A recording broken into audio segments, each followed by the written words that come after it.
Brian Doerksen is with me here at Breakforth in Edmonton. In October, he released his recent album, Grateful. In 1984, he married his high school sweetheart, Joyce, and they've had an incredible journey together. You have 6 kids, 4 girls, 2 boys, and the boys have what is called Fragile X syndrome. Can you tell me what that is, Brian? Well, Fragile X syndrome is a global mental disability. Our 18-year-old son has 3 words: no, me, mama. But he's very good at getting what he wants with those 3 words. Okay, yeah. So they'll require support for the rest of their life, but they're very they're capable physically. I mean, they're slow at doing certain things, but they just require full-time support.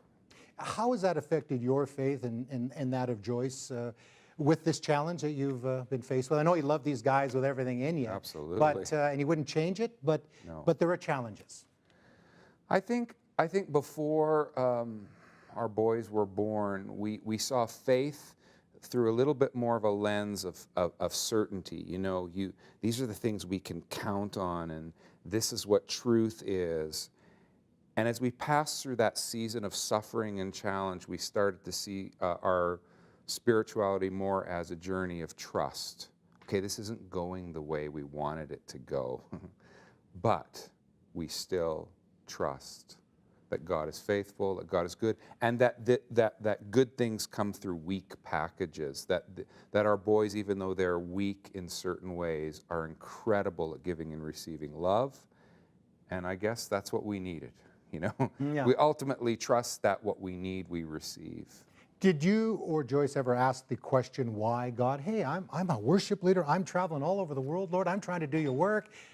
Did you ask those why questions? I know we have lots of people out there watching the program saying, why did this happen? Absolutely. I asked why, and I still do. And I think the language in the scriptures, like the book of Psalms, is full of questions like why or how long?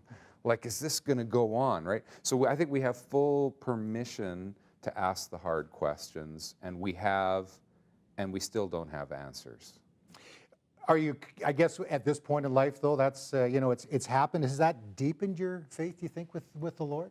Well, I think it's deepened the trust, and it's also made me realize that that good things, that the most meaningful things in our life often don't come through success, but actually come through seasons of challenge where we don't get what we want, but we get what we need, right?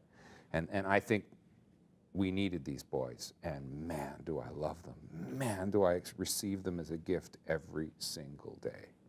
Now, Brian, I guess we're in that same kind of age group. You know, we've got a lot of things behind us. We believe there's still a ways to go.